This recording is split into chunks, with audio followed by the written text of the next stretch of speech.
Writing books plus having an audience you own is unimaginable power today and into the foreseeable future for career and business minded people. So, if you are a 9 to 5 professional, a C suite executive, a startup founder, a freelancer, a content creator, or consultant, this video is for you. In it, I'm going to share my takeaways from the current lawsuit situation between Candace Owens and France's President Macron and his spouse Brigitte to make a case for why you should be writing books and creating content to grow your career or business in 2025 and beyond. I'm Denise Renee, author, writing coach, and your business book bestie. I can help you write a high-quality thought leadership book that grows your personal or business brand. This video is one piece of that puzzle, so let's jump in. Hey besties! If you're new to my channel, I talk about book writing, self-publishing, and growing a personal brand for 9 to 5 employees, entrepreneurs, coaches, consultants, and content creators. I also share behind the scenes of my journey as an author and growing an audience for my creative media business from scratch. Nowadays, I'm starting to talk more about current events or cultural trends when I see how they intersect with my core topics or how it impacts my audience. So if you're expecting this video to be a breakdown of the lawsuit between the French president, his spouse, and Candace Owens, this is not that video. But if you're interested in hearing more about why I believe this situation is a great example of why you should be writing books, building your personal brand, and growing your audience, then keep on listening. I've placed timestamps in the description so you can easily navigate to the part you're most interested in. Quick disclaimer, if you watch other videos on my channel, I'm usually on camera, but this is a voiceover video. I'm making it this way because I recently saw a video, had some thoughts about it, and wanted to quickly create and publish a video before I talked myself out of it. My visuals today are featuring screenshots that I've used in recent thumbnails because, baby, your bestie over here did not feel like getting glam and turning on the lights and reading off a script or anything like that. This was just the quickest way for me to produce a video. Anywho, child, here's something that you should know. I don't consider myself a, quote, political person, but I do participate in voting for my local and national elected officials. And I also typically don't listen to or watch mainstream news. Honestly, I haven't done so for years. I only engage in the news from sources and personalities that I curate for myself in my Google searches and on YouTube. 10 years ago, I felt really strange doing this, but now more and more Americans are doing the same. So I prefer to get my information filtered through the voices that I resonate with and that I trust and whose opinions I respect, whether or not we 100% agree on everything. So I share that to say that I have not been paying attention to this whole Candace Owens, it is a saga, and I'm not even sure how long it's been playing out for. I think it's been like at least a year, but over the last couple of months, it's just like grown into like a fever pitch. So I've heard snippets of the drama, but largely I've stayed out of it because in general, I don't care for Candace Owens. And I don't care for a lot of her point of view on a lot of things. But today I had to pay attention because one of my favorite creators whose voice I do trust and perspective that I respect, well, she's paying closer attention. That creator's name is Fumi DeSalovold, and I'll link the video I'm talking about in the description.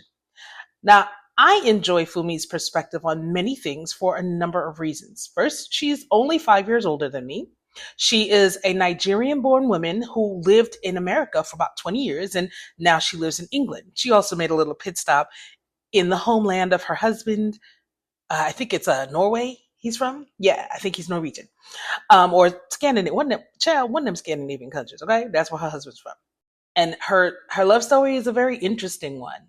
And she will tell you herself, she tried, but she had to pause all the dusties, give herself some time, recalibrate, and baby, her husband showed up and showed out. But anyway, her background in the fashion and entertainment worlds in New York and LA, plus living in several countries at various points in her life, To me, that makes her a very well rounded global citizen. She knows what it's like to be a Black woman in Africa, in America, and in Europe. So a few days ago, Fumi gave her opinion on the lawsuit based on the headlines. But today in her video, she said that she was finally going to be watching the entire series that Candace put out for herself and come up with her own informed opinion. So I definitely respect Fumi's decision to dive into the documentary series further in order to make her own informed opinion about the situation. I'm not finna do that. Okay? I'm just gonna wait for her video summarizing her findings because your girl does not have time to watch all that content, okay? I'm busy making my own content, building my own brand, sharing the fact that my book is currently available for pre-launch. Link is in the description, okay?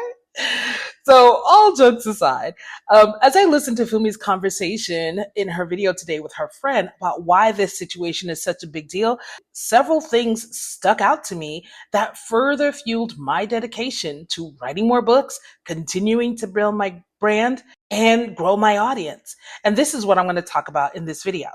Here's what stuck out to me. Number one, there's an influential book in the middle of all this mess.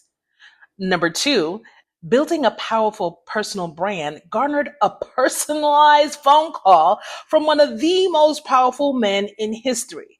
Now, argue with your mama if you think Trump isn't powerful, okay? It doesn't matter whether you love him or hate him. Child, you can only imagine which side of the pendulum I swing on, but that's okay. It doesn't matter.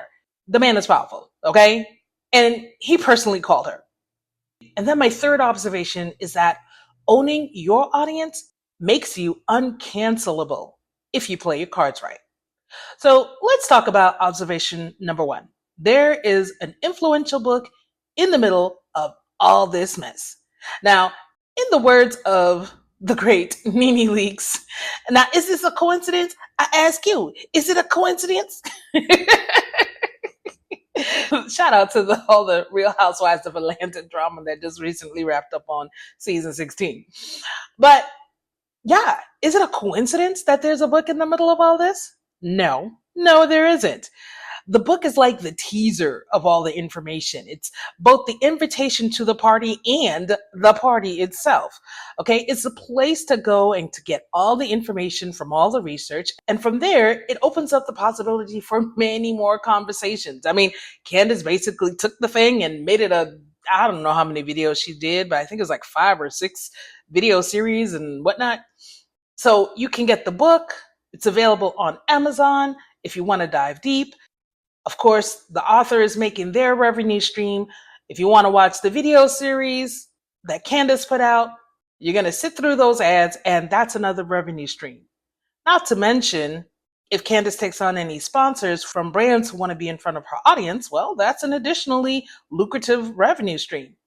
And in the end, ultimately, the whole situation is continuing to garner attention for her personal brand. It's resulting in more viewers, more subscribers, and more money. Now, I have neither praise nor criticism for Candace and this series because honestly, I have not dug into it beyond the headlines and I haven't watched it for myself. Like I said, I'm waiting for my girl Fumi to come back and give me her opinion. But however, as a business book writing coach, for me, it is just today's example. And I promise, I literally see examples every single day of how important it is to write your book, write your books. And I don't believe in being a one book wonder. Okay. I believe in writing a series and writing multiple books and writing on various topics. And it's so important to continue creating content, whether it's around your book's main topic and all of the ancillary spin-offs that can come from it, because that's going to help you build your brand. It's going to help you build your audience. And here's the thing. I come across a lot of people who have a desire to write a book, but they feel very intimidated by just the thought alone, much less the process if they actually get started. And it's the negative thoughts that hold people back. They're thinking to themselves things like, I'm not a good writer. Sometimes they don't think they're enough of an expert to write a book, or they're worried about what others are going to think when they write and publish this book. I mean, have you ever thought about writing a book for your career or for your personal brand or for your business? Can you relate to some of those feelings? If so, I want to let you know that I 100% understand what it is to hold yourself back from writing and publishing your book because I went through the exact same thing. And I would love to share with you the mindset hacks that I used to finally get over my fears and publish my first book called Write Your Book 10 Mindset Hacks to Move You from Fear to Finish. I share a sneak peek of it in this video. I'll link it for you in the description so you can check it out after you finish watching this one. I am passionate about helping people write their books, share their voice, share their ideas, and build their own audience for whatever it is that they want to create in the world in terms of growing their career or growing a community as a content creator or growing their business. I strongly believe that this is the best path forward as we are experiencing the AIification of everything all over the globe. I mean, this is not slowing down. It's dissolving whole categories of workers and industries and creating new ones in their place.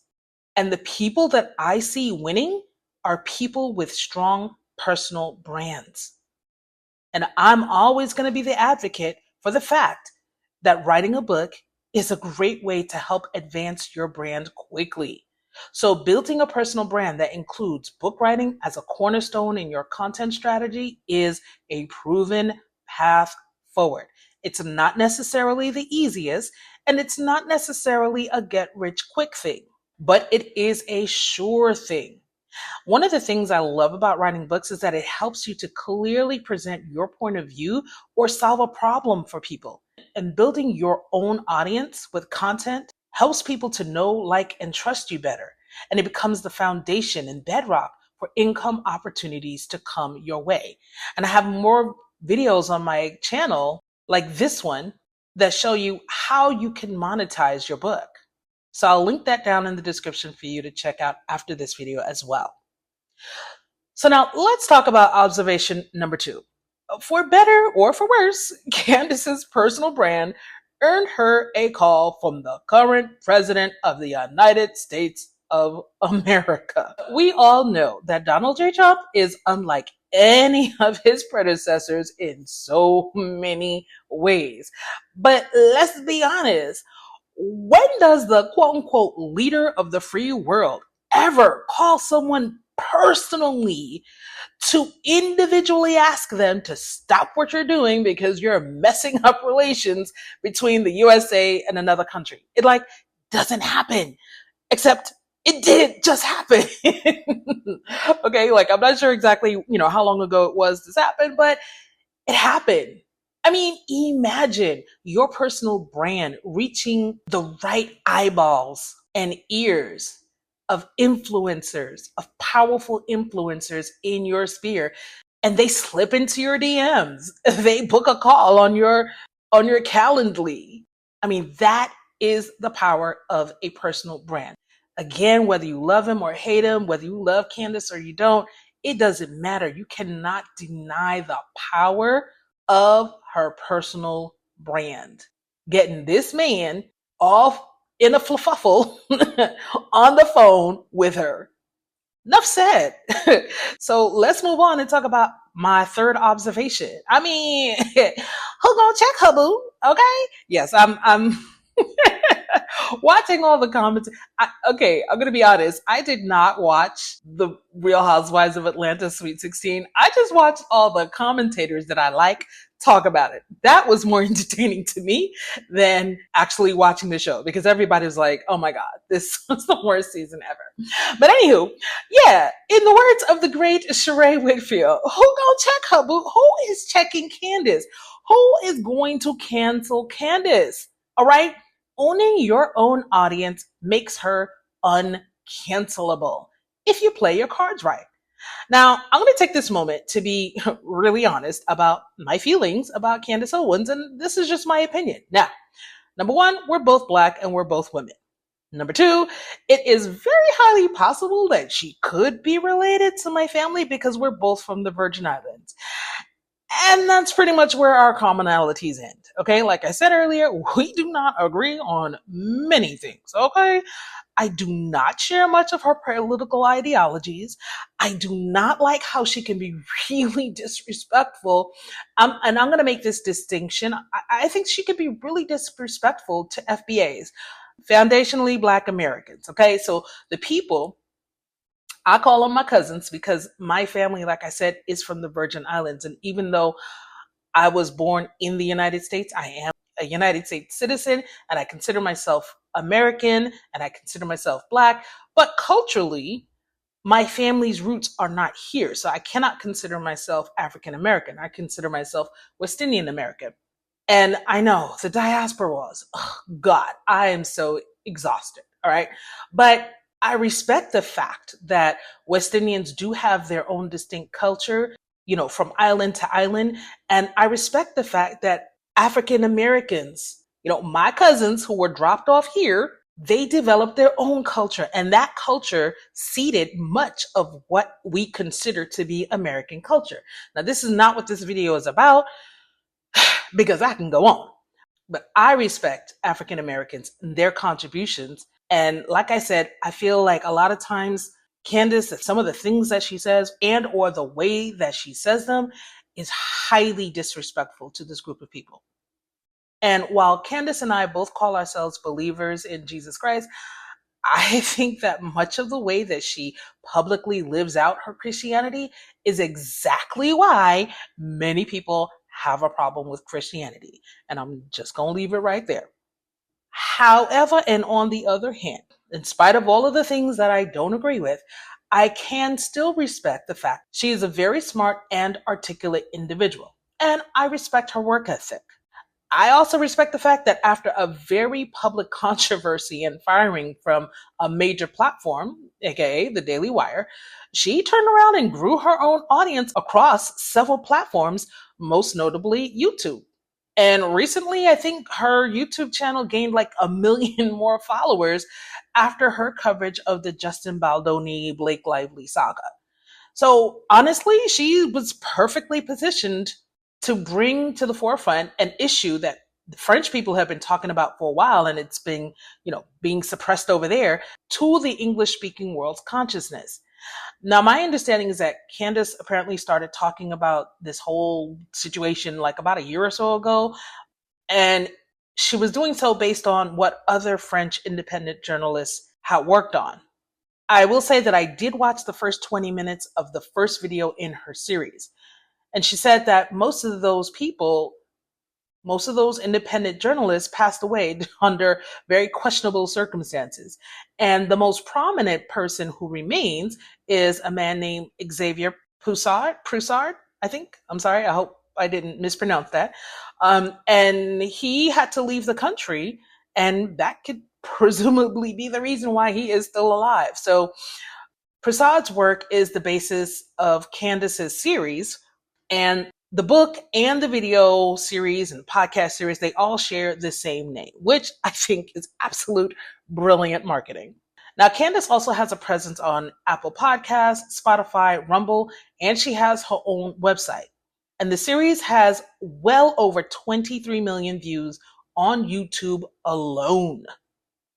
And if you want to fact check my numbers, I didn't tally them all up perfectly, but you could see it for yourself. I linked a list to the playlist in my description box. Now, let me tell you something. Traditional TV, they wish, okay? Because they could never. They wish they could see those kind of numbers for their shows and movies in today's environment of splintered and siloed attention. She could have never done this on the platform she was on before. She would have been stifled or fired. Just look at what happened a couple months back when Piers Morgan had Jaguar Wright on his platform to talk about the Diddy trial, and she turned around, went left, and started talking about Beyonce and Jay-Z. What happened? Piers Morgan came back on and was like issuing a very public apology, right? And this is his own platform. But if I'm not mistaken, I think his platform is funded by some major power players. So when you're taking money from other people, when you're working for other people, you got a job, no matter how much you're being paid, they could shut you down when they get ready. And Candace, she is independent. So if people thought that Candace Owens was dangerous before, baby, now she's uncontrollable because she's unfireable. She has her own platform she has been building. I mean, does she have a boss you can call and demand that she be fired? Mm-mm. Can you run to YouTube and say, well, take her platform down, take her channel down? Well, she would have to be going against YouTube's terms of services for them to shut down her channel or take down any individual videos. But YouTube's not going to be so quick to do that, okay? I just told you, they got 23 million views, and I can only imagine how much revenue those videos have generated. So she's bringing in the views, they run the ads against her content. They want that money, okay? That's why creators are called YouTube partners. They want that partnership unless she has really done something very egregious. And I'm not saying that this is not egregious. I'm not going to comment one way or the other because I just haven't watched it. I don't have a strong opinion about the content, but I'm just talking about the realities of building your brand on a platform and how much power does that platform have to, pull the plug on you, and how willing are they to pull the plug on you? Your content really has to be out there. And to her credit, she's positioning it as investigative journalism. So, she could do that. But let's say YouTube shut her down. She could she's got other platforms. And so she can just take her audience there. And even if those platforms say, oh, we don't want you on our platform either, she still has her own website. Okay. She can use something like a Patreon or a circle.so or buy me a coffee, to create a private community. But again, if those platforms say, oh, we don't want you on your platform, it's not that difficult for her to have her own app developed to go along with her website. I mean, as long as she has a way to contact her followers, if they've signed up for her newsletter or signed up to get text alerts from her, baby, that is what owning your audience is all about. And that's something I always tell people. It's fine to build awareness on platforms such as YouTube, Facebook, Instagram, TikTok, etc. But you want to get people to sign up for your communication list as early in the process as possible, because these platforms can shut you down at any time, and you have to still maintain your own website and train people to go to your website to find information about you. So at least if they're aware, if they don't see you on their favorite platforms anymore, at least they know, oh, well, let me go to, writingwithDeniseRenee.com to find out what's going on with my business book bestie. So when you have your own website and a way for people to contact you outside of the platform, you will always have a way to earn your livelihood. But this is the power of building your personal brand and controlling your audience. Like I said earlier, it's not about get rich quick. This is going to take consistency and dedication, but the process is profitable if you keep going. And like I said, I'm always going to be an advocate that writing a book is a great place to start with building your professional or personal brand. So if you have any fears and doubts about sharing your ideas in a book, check out this video next for a sneak peek of Write Your Book, 10 Mindset Hacks to Move You from Fear to Finish. I'll see you on the other side.